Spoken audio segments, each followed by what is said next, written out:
Jadi di antara mukjizat Quran itu kamalul bayinah. Kalau memberi penjelasan itu sempurna. Sehingga ulama mengatakan imanul muqallid, imannya orang-orang yang asal ikut kiai, asal ikut guru, asal ikut buku, itu mukhtalaf alaih. Bahkan saya sendiri cenderung mengatakan iman itu tidak diterima. Karena manusia dibekali akal, inginnya Allah itu dengan akal itu dia punya kepermanenan iman, apa? Punya kepermanenan apa? Iman, dan dengan itu dia imannya mujma'aleh, mesti diterima oleh Allah Subhanahu wa ta'ala karena binnadzari sahih, dengan logika yang benar. Dan logika yang benar itu gampang sekali. Beberapa ulama tentu tahu sekali, bukan sekedar tahu sekali karena itu diajarkan Allah dan Rasul. Misalnya begini, kata Allah, saya kalau baca ayat-ayat ini itu sering nangis karena Allah yang Tuhan itu sebenarnya tidak butuh kita. Saya ulang lagi, Allah yang Tuhan itu tidak butuh kita, juga tidak butuh iman kita. Tapi Allah ingin hambanya itu berakal ya, karena agama itu liqaumi yaqilun, sehingga berpikirnya benar. Misalnya gini kata Allah, enggak apa-apa kamu menuhankan selain saya itu tidak apa-apa kata Allah. Enggak apa-apa Yesus kamu katakan Tuhan enggak apa-apa, kamu katakan batu Tuhan enggak apa-apa. Tapi tolong prosedur ya, prosedur atau persyaratan menjadi Tuhan itu kamu lengkapi, yaitu punya prestasi menciptakan langit dan bumi. Kalau tidak semua surun semen kata Allah, sementing urun gitu. Jadi sebetulnya itu kan rasional. Misalnya nggak apa-apa kamu merasa jadi presiden atau gubernur atau jadi wali atau jadi apa. Yang penting prosedurnya penuh. Itu kayak apa Allah baiknya pada kita. Sehingga saya berkali-kali, makanya menurut saya orang alim itu wajib memaklumatkan kalau dirinya alim. Supaya jelas aturan mainnya. Yang dilarang Allah itu kan memaklumatkan alim kemudian ingin hadun nafsi, ingin salami template, dicucuk, dihormati, itu kriminal. Itu orang alim gendeng, sudah gendeng sekali. Karena khasnya orang alim itu tentu cari ridhonya Allah, bukan ridhol khalqi, bukan ridhonya apa?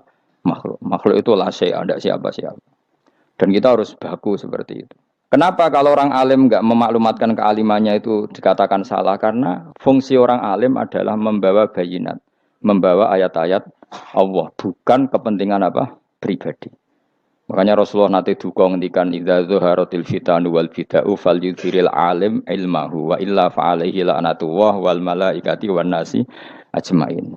Jika zaman akhir banyak bid'ah, banyak kebodohan, maka orang alim wajib menampakkan kealimannya. Jika tidak, maka dia mal'un, dilaknati langit dan bumi. Karena sebetulnya logika tentang Tuhan itu gampang sekali. Saya ulang lagi ya. Saya punya sekian contoh betapa tauhid itu mudah. Jadi kalau ada orang bilang ikhlas itu angel, Gus. Ya dia sendiri goblok karena nggak tahu logika apa. Ikhlas itu justru gampang. Misalnya kamu ngamal demi manusia, manusia itu umurnya hanya berapa coba? Kan pasti mati. Lalu kalau dia mati tidak berkutik. Bagaimana Anda bersandar sama seseorang yang mati dan tidak berkutik? Sama-sama bersandar sama zat sing al-hayyul qayyum, sama zat yang abadi. Kamu latih terus akal kamu. Misalnya saya punya jamaah banyak, mereka itu kan nggak jelas surganya. Kok harap-harap syafaatnya piye? Soalnya jamaah aku mlebu neraka kabeh.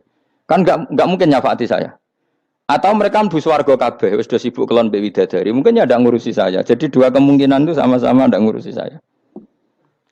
Mlebu neraka ya rasa nyafaati, kan mlebu swarga do sibuk napa? Ngeloni widadari karena trauma di bocah elek, melarat macam-macam. Sehingga kiainya saja wis ora takok Gus nang ndi wis ora takok. Seribet dhewe no. Nah, tentu saya juga sibuk sowan pangeran sudah itu makom saya sudah sibuk sowan pangeran wis kowe. Kowe pesta seks sing kula sowan pangeran. Wa swargame ayate pokoke inna ansa'na gunna napa? Insya'a faja'alna gunna. Apa karo bar kelon dadi perawan neh berarti keloni seribet. Kula insyaallah melok daftar sing fa amma in kana minal muqarrabin farauhu warihan. Jadi surganya muqarrabin itu enggak ada sifatnya. Di situ enggak dibakas bidadari, makan-makan enggak, tapi farauhu warihan. Satu surga yang sifatnya rohani. Karena enggak bisa disifati. Tapi saya daftar di situ ya hanya beberapa jam. Baru itu gabung kon. Sawangane kok karo rasane wong ayu juga keberatan. Ya tapi saya tentu punya dua kelas, supaya punya kartu premium dan ekonomi. Saya ndak tertarik lah daftar yang premium dok nanti repot apa. Saya itu sering nangis kalau baca ayat seperti ini. Bagaimana Allah yang Tuhan kemudian ndak butuh apa-apa, tapi Allah saking baiknya itu membuat tatanan logika kita Saya tidak akan bosan-bosan sampai sowan Allah. Bahkan andaikan saya masuk surga dengan faham ini, saya milih faham ini. Karena faham ini itu menguntungkan agama. Li'ilai kalimah dillah. Sementara masuk surga itu hadun nafsi. Banyak ulama yang mengatakan, kenapa Anda tidak ingin mati? Padahal Anda mati masuk surga. Katanya, saya takut kehilangan momen sujud. Karena sujud adalah hak Allah. Sementara surga itu hakun nafsi. Keinginan saya. Tentu saya mendahulukan hak Allah ala hakin nafsi. Itu makam-makam yang... Dan itu nggak bisa... Kamu copy paste, orang yang pada kelasnya akan merasakan seperti itu. Dan kamu tidak perlu minat, malah paham. Jadi sudah, dengar saja, apa? Dengar saja. Begini misalnya, saya berkali-kali bilang, kenapa ulama dulu, saya ini kan di Sarang juga ngajar tauhid. Dulu saya ngajar kubrul yakiniyat, di beberapa madrasah, termasuk di Sidogiri saya juga ngajar tauhid. Di sini saya ngajar tafsir, tapi yang saya titikkan juga tauhid. Begini, saya hidup di dunia ini, terutama saya memang ingin menerangkan tauhid, sebagaimana Allah menerangkan. Begini ya, Jubair bin Mut'im, saya tidak bosan-bosan cerita ini. Jubair bin Mut'im itu termasuk dahiyatul Arab, cerdas-cerdasnya orang Arab. Dia ditunjuk sebagai negosiator untuk membebaskan Asra Badrin, tawanan perang Badar yang kalah dan ditawan Rasulullah dan para sahabat. Kemudian harus ditebus dengan uang. Oke, disepakati. Terus singkat cerita Jubair bin Mut'im itu datang ke Madinah. Dulu karena tidak ada hotel, tidak ada penginapan, ya memang nginepnya orang musyrik itu di masjid. Ya sehingga itu lazim saja. Kamu tidak usah jadi liberal kemudian bilang musyrik boleh di masjid. Ya tidak perlu seperti itu. Kamu juga tidak perlu goblok mengatakan nggak ada ceritanya orang musyrik ngidam di masjid. Karena ya ada tarikhnya seperti itu. Jadi tidak perlu goblok, ya tidak perlu liberal. Paham ya? Kalau kamu bilang, wah nangono wong musyrik oleh ngidam di masjid, kamu liberal. Padahal konteksnya dulu memang nggak ada hotel. Tapi kalau bilang nggak sama sekali juga goblok. Karena sejarahnya pernah ada. Milih goblok apa liberal? Apa milih jelas? Enggak milih aja, ngaco aja. 01 apa 02 apa 00. Milih mana? Goblok, liberal, enggak milih. Nah, ketika Jubair bin Mut'im itu datang, delalah Nabi itu sholat maghrib ngimami. Nabi baca surat Wattur wa kitabim mastur fi rabbim mansur wal baitil ma'mur. Kemudian di pertengahan surat At-Tur itu kan ada ayat yang menurut saya itu sangat bagus. Sehingga di kamar saya, di rumah saya itu tak figur ayat itu. Bahwa kita harus dilatih berpikir. Kata Allah memulai argumentasinya. Am khuliqu min ghairi syai'in. Apakah kejadian alam raya ini seisinya tentu diciptakan tanpa sebab. Misalnya begini, alam raya ini kata orang nihilisme atau komunis atau orang-orang paham nihilisme. Itu kan dimulai dari ketiadaan. Logika ini kan goblok sekali. Berarti kalau alam ini kadung wujud, kamu kan tahu kan langit bumi sekarang kan wujud. Ya, langit bumi sekarang kan jelas wujud. Berarti logikanya adalah al-adamu yakhluqu makhlukon. Sesuatu yang enggak ada menciptakan sesuatu yang itu kan aneh. Di mana-mana al-adam ketiadaan itu tidak mungkin yakhluqu syai'an atau yu'athiru syai'an. Di mana-mana ketiadaan itu tidak mungkin mengefeki sesuatu yang ada. Wong kamu sebut tidak ada itu berarti tidak mungkin bisa berbuat apa-apa. Karena namanya tidak ada. Sekarang alam raya ini dimulai dari ketiadaan. Terus kamu simpulkan sesuatu yang enggak ada menciptakan yang ada. Itu gendeng apa enggak? Oh, gendeng sarap itu. Orang usah dipatah ini wong gendeng sebarno nggak mati dewi. Jadi makanya Quran menanyakan mereka, am khuliqu min ghairi syai'in. Apa alam yang kadung wujud ini kemudian disebabkan oleh sesuatu yang tidak ada? Lalu kalau sesuatu yang ada pasti diwujudkan oleh yang ada. Nah, karena yang ada ini pencipta harus berstatus super. Nah, super ini oleh ulama disebut wajibil wujud. Maka Allah bersifat super, wujud yang paling prima, yang kausa prima. Karena pencipta tentu kelasnya harus di atas yang diciptakan. Makanya disebut ulama dulu nyebut Allah itu apa? Wajibil wujud. Karena pencipta tentu lebih dahulu, maka harus disifati awal atau qadim, apa? Awal atau qadim. Kayak apa Allah mendidik kita? Am khuliqu min ghairi syai'in. Terus Allah bilang gini. Ya enggak apa-apa, yang menciptakan enggak saya, enggak apa-apa kata Allah. Tapi amhumul khaliqun, kamu saja yang menciptakan, enggak apa-apa. Tapi syaratnya kalian juga harus merasa pernah ikut menciptakan langit bumi. Am khalaqus samawati wal ardh. Jadi, enggak apa-apa kamu merasa Tuhan, enggak apa-apa. Yang penting kamu merasa ikut nembok langit, ikut ngecor apa? Langit. Ya pokoknya ikut bikin. Terus kata Allah, bala yukinun, kamu tak suruh merasa menciptakan langit bumi, kamu juga enggak merasa iya, memang ya mereka merasa enggak kan? Akhirnya Jubair bin Mut'im saking enggak kuatnya. Am khalaqus samawati wal ardh balla yuqinun amin dahum khuzun. Sama Allah dibombardir seperti itu. Dia datangi Rasulullah, ya Muhammad, logika itu tidak meninggalkan akal saya. Matarok tali akli nasean. Akal saya habis Muhammad. Saya iman saja. Saya tidak cukup punya logika untuk melawan argumentasi ayat yang kamu baca. Saya iman saja. Terus iman. Makanya kalau ada logika nihilisme bahwa sebelum alam ini adalah ketiadaan. Lalu pertanyaannya bagaimana mungkin ketiadaan menciptakan yang ada. Di mana-mana ketiadaan itu la yu'atsiru syai'an wa la yakhluqu syai'an. Jenenge wae tiada. Tiada itu ya enggak ada fungsinya. Ya nggak ada efeknya, nggak ada prestasinya, ya pokoknya namanya nggak ada ya nggak ada. Nah ini penting saya utarakan. Terus di sini Allah mengulang lagi, nggak apa-apa yang lainnya kamu katakan Tuhan jadi mitra saya nggak apa-apa. Tapi tolong kata Allah, aruni madza khalaqu minal ardi, tunjukkan ke kami prestasi dia ikut bikin bumi. Kita tahu misalnya Yesus, Isa lahir di bumi. Bumi sama Yesus dulu mana? Dulu bumi, dia lahirnya di bumi. Lalu dia melata di bumi, jalan-jalan. Kemudian dia mengatakan ini bumi Tuhannya saya. Jadi bumi kok enak, dhisik aku cek. Tua aku cek, bodoh-bodoh pangeran aku dong. Lebih apa? Tua. Jadi Allah itu gampang sekali. Nah sekarang orang iman itu kuwajo semua. Makanya ndak wali-wali. Imane mbek Allah taklid, jaluke aneh-aneh, njuk bojo ayu, sugih, jabatan. Bela Allah secara hujah aja enggak pernah, sudah minta. Makanya kita ini hidup di zaman yang saraf massal. Lho kalau njaluk pengiran akeh-akeh kuwi, coba kamu bela Tuhan tuh pernah bela apa? Bela Tuhan tuh gampang dengan argumentasi al-hujjah yang supaya agama ini tamkin fil ard, benar-benar mapan dalam logika.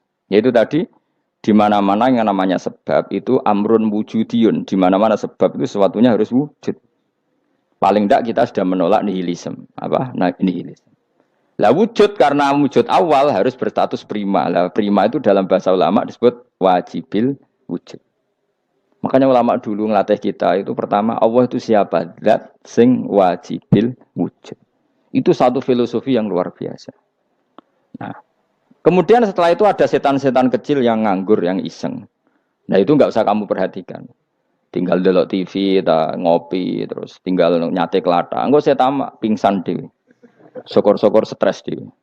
Dugaan saya setan saya gue pingsan kurang gizi. Karena memang setelah itu setan goda gini. Lalu sebelum Allah jangan-jangan ada wujud yang lain.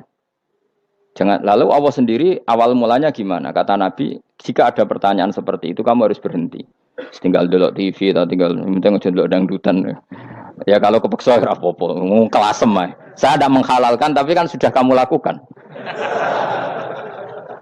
Karena itu lebih baik ketimbang pertanyaan filsafat. Banyak orang yang dulu sholat, ketika sekolah filsafat tidak sholat. Alasannya sampai menemukan jati diri itu Tuhan. Dan itu bahaya sekali karena Nabi berkali-kali bilang kamu jangan mikir tentang Allah pasti rusak. Orang kok mungkin rusak dari Nabi pasti rusak. Nah cara menghentikan gimana? Karena setan ini makhluk, akal-akalannya gampang. Tadi tak warai. Saya sebagai ulama atau sebagai manusia atau sebagai orang awam atau sebagai siapa saja. Kadang ada pertanyaan seperti itu. Tak tinggal anggeling dharma, kan pusing setan. Kan ngenteni. Weh, ngenteni bar lo anggeling dharma. Bariku aku lesu mangan mie. Bar mangan mie waret turu. Kan dia ngenteni terus mau bikin was-was lagi. Ternyata saya sibuk kan enggak bisa masuk deh. Bangun tidur aku selali pertanyaan tadi. Dinteni. Nah, dia masuk lagi aku sibuk ngajak anak jalan-jalan. Jadi saya kalau jalan-jalan di pasar itu wis enteni tan santai wae. Itu memang resep dari Rasulullah. Jangan sampai orang terjebak filsafat yang sampai menanyakan eksistensi Tuhan. Dan dia tidak mau iman, tidak mau sholat, tidak mau puasa sampai menemukan Tuhan itu siapa. Itu jelas minas syaitonir rajim, itu perilaku setan. Makanya Rasulullah setiap ditanya sahabat gitu itu Nabi guyu-guyu. Dan guyunya Nabi itu kata Nabi, baguslah kalau kamu takut Tuhan kalah kata Nabi. Nabi gojok gitu. Maka ada ulama yang punya seni berargumentasi yaitu Imam Ghazali. Jika setan tanya kamu lalu sebelum Allah jangan-jangan ada wujud yang sebelum Allah. Kata Imam Ghazali, ya itu saja yang Tuhan. Yang Allah ini enggak jadi Tuhan. Ya berarti wujud sebelum Allah itu yang benar-benar Allah. Kalau kamu bayangkan lagi, jangan-jangan sebelum itu ada wujud lagi. Ya itu saja yang benar-benar Allah. Sehingga tetap Allah itu menang terus. Paham ya? Yang jelas jangan sampai didahului Adam. Karena kalau didahului Adam lebih ngeri lagi. Karena sesuatu yang enggak ada menciptakan yang ada. Itu lebih buruk lagi menurut akal. Menurut apa akal? Daripada kamu nggak salim Imam Ghazali, tinggal saja ndelok. Tadi ndelok sinetron. Ndelok yang lucu-lucu aja. Ndelok sing lucu-lucu. Ndelok apa? Mencari Tuhan. Pokoknya sing aneh-aneh, sing goblok-goblok, sing lucu-lucu. Sing perane wong apa? Lha saya sering diprotes saya. Gus Salim jenengan kok sering delok sinetron sing ana dialog wong goblok-goblok. Wong goblok ku menarik cara kula. Apa ya? Cara pandang itu di luar dugaan saya karena kula berkali-kali lho kalah wong goblok. Jadi makanya ini tak cerita nih beberapa kali yang jari Gus Wak cerdas berkali-kali kalah wong goblok. Ada seorang santri itu ingin dibelikan bapaknya itu sepeda motor. Bapaknya wong desa, senengane ngrumat sapi wedhus. Lah menurut saya ya orang tuanya itu mampu lah, sangat mampu untuk beli itu. Pak mbok ditukokno mawon wong sepeda motor. Kata bapaknya, "Anakku nu jog mondok tak goblok, Gus. Wong njaluk kok sepeda motor, njaluk mobil ora ya goblok. Lah kok goblok, Pak? Jenenge donya iku Gus, sing lahirno donya kok sapi iku ndek anak, wedhus ndek anak jenenge donya. Di mana-mana jenenge donya sing lahirno donya. Iki donya kok mangan donya. Mergo motor iku kan tuku bensin, mobil. Iku cara dekne iku goblok Gus. Batin berarti kabeh kiai goblok perkarane tuku donya sing ngentekno donya. Cara dekne donya iku sing lahirno donya. Batin kok pinter iki batin. Untungnya ya saya ini ulama ya, ahli tafsir ya malu. Sebenarnya kalah itu ya malu. Tapi saya sebagai orang objektif fair, itu teori benar apa? Jadi donya iku ya sing lahirno donya. Donya kok mangan donya iku goblok. Untungnya dia dengan saya itu jaraknya 5 kilo 7 kilo karena 7 kilo. Lala dia diterkon sepeda motor, aku tetap mau kalah. Pak, nanti jalan kaki saja. Karena kalau pakai motor ini kegoblokan kata saya. Terus mendingan nih, loh Gus mau kalah tadi.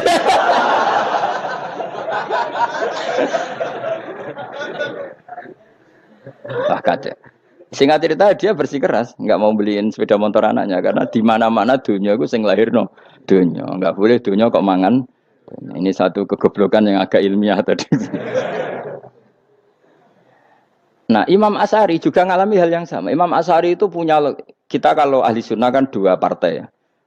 Ya di dalam ahli sunnah itu hanya ada 2 partai juga. Kalau nggak Asy'ari ya Maturidi. Ya, dan sama-sama alim. Ya kalau terpaut ya paling 5%, 7% ya, kealimannya Asy'ari dan Maturidi. Imam Asy'ari itu bikin logika yang jelimet seperti saya sekarang ini, logikanya yang jelimet tapi permanen. Jadi yang saya ajarkan tadi itu logika yang jelimet tapi apa? Permanen. Karena tadi alam raya ini kadung wujud. Kalau kadung wujud pasti pewujudnya yang menciptakan wujud pasti adalah kewujudan. Karena al-adam la yu'athiru syai'an. Di mana-mana kenihilan tidak yu'athiru syai'an. Ya sepakat ya, gampang kan? Tentu wujud ini prima disebut wajibil wujud. Lalu Imam Asy'ari itu bersikeras. Kalau imanul muqallid itu tidak diterima. Terus banyak yang keberatan ulama, tapi Nabi nyatanya yaktafi bi imanil a'rab al khalina anin nadzur. Nabi nyatanya mencukupkan imannya orang-orang Bedui yang mereka itu kayaknya tidak bisa mikir. Ya, Nabi yaktafi bi imanil a'rab itu wong desa al khalina anin nadzur yang mereka itu tidak bisa apa? Berpikir. Singkat cerita Imam Asy'ari survei. Coba ayo kita tanya orang-orang kampung. Ternyata kegoblokan orang kampung itu ya ilmiah, masyhur itu. Imam Asy'ari saja harus belajar dari wong awam, wong goblok-goblok. Kita kok ingin ya Badawi bima arafta rabbak. Kowe kok iman be Allah iku bima arafta rabbak. Lalu kamu tahu Tuhan kamu atas nama apa? Dengan logika apa? Jawabnya enak ya. Al-ba'ratu tadullu 'alal ba'ir wa atharul aqdam yadullu 'alal masir. Angger ana tletong ya ana ontane. Angger ana bekas delamaane wong ya ana sing bar liwat. Jadi misalnya ada bekas teracak anjing, berarti anjing habis liwat. Ada bekas apa ular ya berarti ular harus liwat. Ada bekas teracak manusia ya berarti manusia habis liwat. La wa hadzal alam atharun min athari qudratillah. Alam iki bekas, mesti ana sing gawe. Jadi Mas Ari pinter juga, mesti logikanya gak jelimet tapi agar ana tletong ana sapine. Ana teracake wong berarti ana sing bar liwat. Dene ngomong gampang wa atharul aqdam ya dulu alal masir. Nah, terus Imam Asy'ari habis itu ngendikan, ya sudahlah dengan logika apa saja. Meskipun karena zori hadal arabis bagaimana cara berpikir Bedui ini, sementing ada nazar. Apa ada nazar. Ya nazar apa saja. Misalnya orang ahli matematika mungkin bilang angka dimulai dari 1. 0 itu akal-akalane Khawarizm. Mergo ini kebingungan nulis 10. Tapi tetap angka itu dimulai dari 1. Kalau misalnya 1 untuk mecah kesulitan ya harus dimulai 0,1. Tidak bisa 0 tok. Jadi 0 dulu itu untuk mematahkan kalau jumlah itu tidak sampai 1. Tapi faktanya jumlah itu kan pasti 1 karena dimulai dari wajibil wujud. Khawarizm itu ya pinter matematika. Saya juga punya ilmu hisamnya Khawarizm. Itu kan dia karena kebingungan angka pecah. Misalnya 1 tidak sampai 2. Mau tidak mau harus ditulis 1,5 misalnya. Paham ya? Lalu kalau sebelum 1, tetap dia harus 0,5. Lalu hakikat 0,5 itu kan bagian dari wujud apa bagian dari Adam?